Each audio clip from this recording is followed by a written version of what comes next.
মুরলির তারিখ 18 এপ্রিল 2024। ওম শান্তি। মধুবন থেকে বাপদাদা বলছেন, মিষ্টি বাচ্চারা, বাবা হলেন দাতা। বাচ্চারা, তোমাদের বাবার কাছ থেকে কিছুই চাওয়ার প্রয়োজন নেই। কথায় আছে, চাওয়ার চেয়ে মরণ ভালো। প্রশ্ন, কিসের স্মৃতি যদি সর্বদা থাকে তবে কোনো বিষয়েই চিন্তা বা চিন্তন থাকবে না? উত্তর, যা পাস্ট হয়ে গেছে, ভালো বা মন্দ, ড্রামাতে ছিল। পুরো চক্র সম্পূর্ণ হয়ে গেলে তা পুনরায় রিপিট হবে।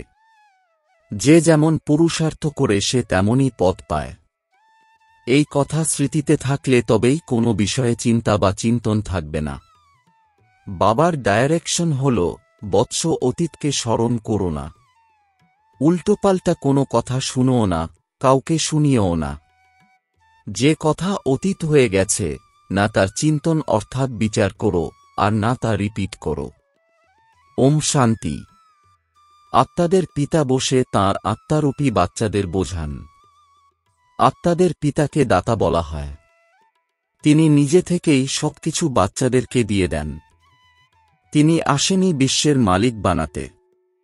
কিভাবে হবে এই সবকিছুই বাচ্চাদের বোঝান, ডাইরেকশন দিতে থাকেন। তিনি তো দাতা, তাই না? তাই তিনি নিজে থেকেই সবকিছু দিয়ে থাকেন। চাওয়ার চেয়ে মরা ভালো। কোনো জিনিসই চাইতে হয় না। বাচ্চারা অনেকেই শক্তি, আশীর্বাদ, কৃপা প্রার্থনা করতে থাকে। ভক্তিমার্গে তো চাইতে চাইতে মাথা চাপড়ে চাপড়ে সিঁড়ি সম্পূর্ণ নিচে নেমে এসেছ। এখন আর চাওয়ার দরকার নেই। বাবা বলেন, শ্রীমত অর্থাৎ ডাইরেকশন অনুসারে চলো। এক তো তিনি বলেন যে অতীত নিয়ে চিন্তা করো না। ড্রামায় যা কিছু হয়েছে তা এখন অতীত হয়ে গেছে। ওগুলো আর চিন্তন করো না, রিপিট করো না। বাবা তো শুধু দুটি শব্দই বলেন, মামেকম স্মরণ করো। বাবা ডাইরেকশন বা শ্রীমত দেন। সেই মতো চলা বাচ্চাদের কাজ। এ হল সর্বাপেক্ষা শ্রেষ্ঠ ডাইরেকশন। কেউ কেউ কত কত প্রশ্নোত্তর ইত্যাদি করবে, কিন্তু বাবা তো দুটি শব্দই বোঝাবেন। আমি পতিত পাবন, তোমরা আমাকে স্মরণ করতে থাকো তবেই তোমাদের পাপ ভস্ম হয়ে যাবে। ব্যাস, স্মরণের জন্য কোনো ডাইরেকশন দেওয়া হয় কি? বাবাকে স্মরণ করতে হবে, কোনো ক্রন্দন বা চিৎকার চেঁচামেচি করতে হবে না। মনে মনে শুধু অসীম জগতের পিতাকে স্মরণ করতে হবে। দ্বিতীয় ডাইরেকশন কি দেন? 84 চক্রকে স্মরণ করো, কারণ তোমাদেরকে দেবতা হতে হবে। দেবতাদের মহিমা তো তোমরা আধা কল্পব্যাপী করেছ। বাচ্চার কান্নার আওয়াজ হল, এখন এই ডাইরেকশন সমস্ত সেন্টারের নিমিত্তদের দেওয়া হচ্ছে যে কেউই যেন ছোট বাচ্চাদের নিয়ে না আসে। তাদের জন্য কিছু ব্যবস্থা করতে হবে। বাবার থেকে যারা অবিনাশী উত্তরাধিকার নেবে তারা নিজেরাই সেই ব্যবস্থা করবে। এ হল আত্মাদের পিতার বিশ্ববিদ্যালয়। এখানে ছোট বাচ্চাদের আসার প্রয়োজন নেই। ব্রাহ্মণী অর্থাৎ টিচারের কাজ হল, যখন সার্ভিসেবল আর উপযুক্ত হবে তখন তাদের রিফ্রেশ করার জন্য নিয়ে আসা। তা সে বিশিষ্ট ব্যক্তিই হোক বা সাধারণ, এ হল বিশ্ববিদ্যালয়। বাচ্চাদের এখানে যারা নিয়ে আসে তারা কি জানে না যে এ হল ইউনিভার্সিটি? মুখ্য কথা হল, এটা হল ইউনিভার্সিটি। এখানে যারা পঠন পাঠন করে তাদের অনেক ভালো আর সমঝদার হওয়া উচিত। যারা এখনও কাঁচা তারা ডিস্টারবেন্স সৃষ্টি করবে, কারণ তারা বাবার স্মরণে থাকবে না, তাই বুদ্ধি এদিকে ওদিকে ঘুরে বেড়াবে, ক্ষতি করে দেবে, স্মরণের যাত্রায় থাকতে পারবে না। যারা ছোট বাচ্চাদের নিয়ে আসবে তাতে বাচ্চাদেরই ক্ষতি হবে। অনেকে তো জানেই না যে এ হল গড ফাদারলি ইউনিভার্সিটি। এখানেই মনুষ্য থেকে দেবতা হতে হয়। বাবা বলেন, গৃহস্থ ব্যবহারে অবশ্যই বাচ্চাদের সঙ্গে থাকো। এখানে তো শুধু 1 সপ্তাহ বা 3-4 দিনই যথেষ্ট। জ্ঞান তো অতি সহজ। বাবাকে চিনতে হবে। অসীম জগতের পিতাকে জানলে অবিনাশী উত্তরাধিকার পাবে। কিসের উত্তরাধিকার? অসীম জগতের রাজ্যভাগ্য অর্থাৎ বাদশাহী। এইরকম মনে করো না যে প্রদর্শনী বা মিউজিয়ামে কোনো সেবা হয় না। অসংখ্য অগণিত প্রজা তৈরি হয়।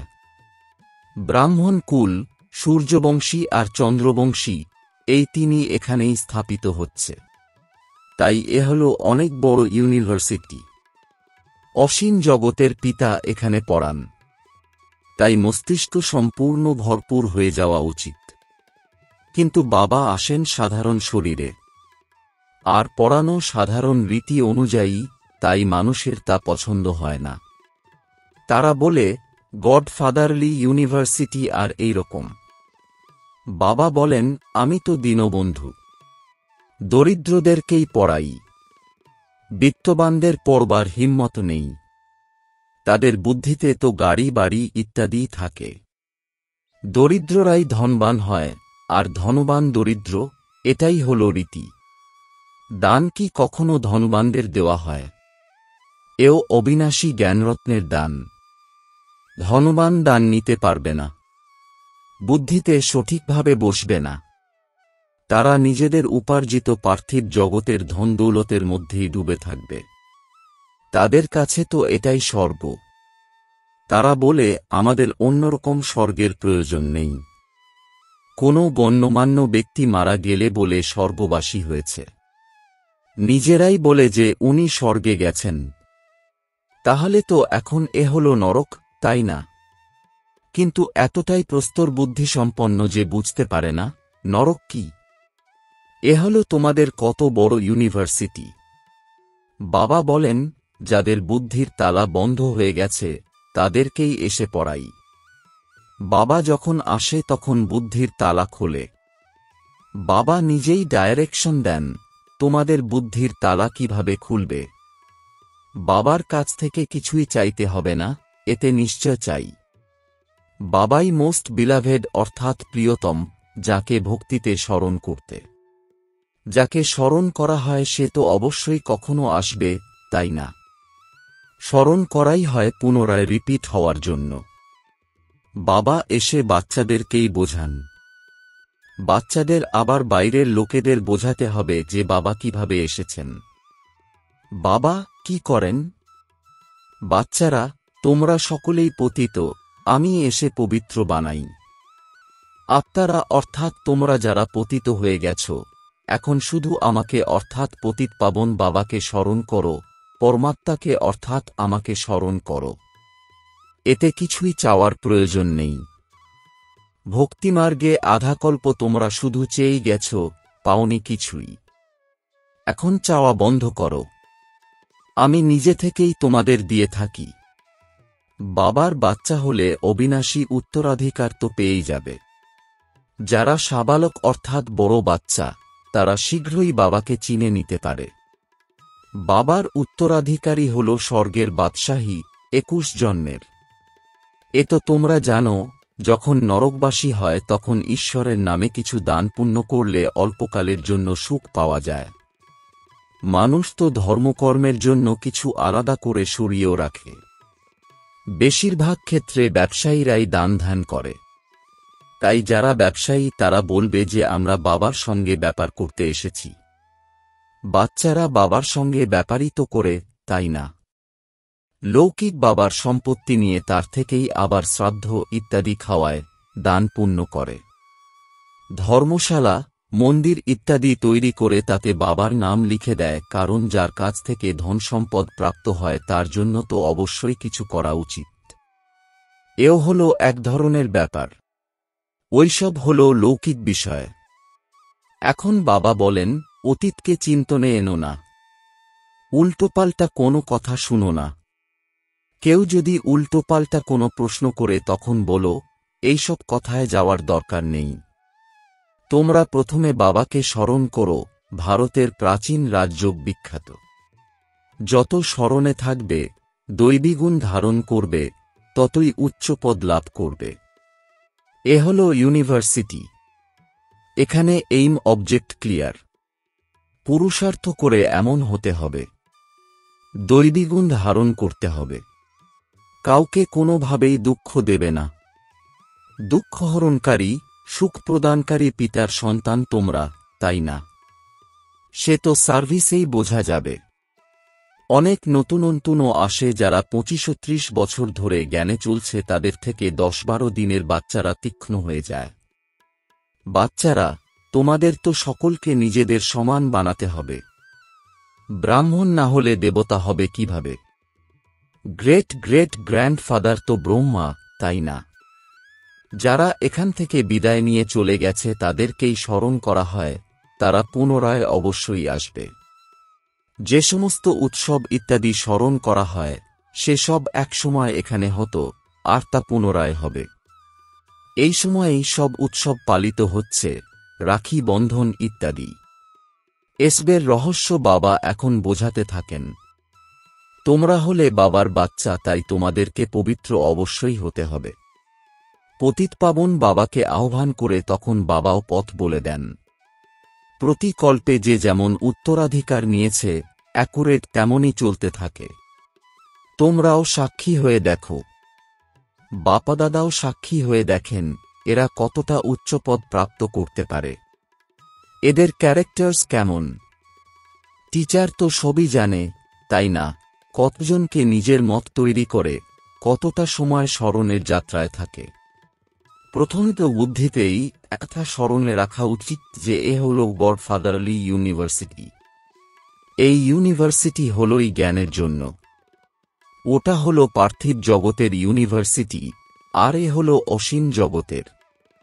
একমাত্র বাবাই দুর্গতি থেকে সদ্গতি, হেল থেকে হেভেন অর্থাৎ স্বর্গ তৈরি করেন। বাবার দৃষ্টি কিন্তু সকল আত্মাদের দিকেই যায়। সকলেরই কল্যাণ করতে হবে, সকলকে ফিরিয়ে নিয়ে যেতে হবে। শুধু তোমাদেরই নয়, বরং সমগ্র দুনিয়ার আত্মাদেরকেই তিনি স্মরণ করে থাকেন। আর তার মধ্যে পড়ান শুধু বাচ্চাদের।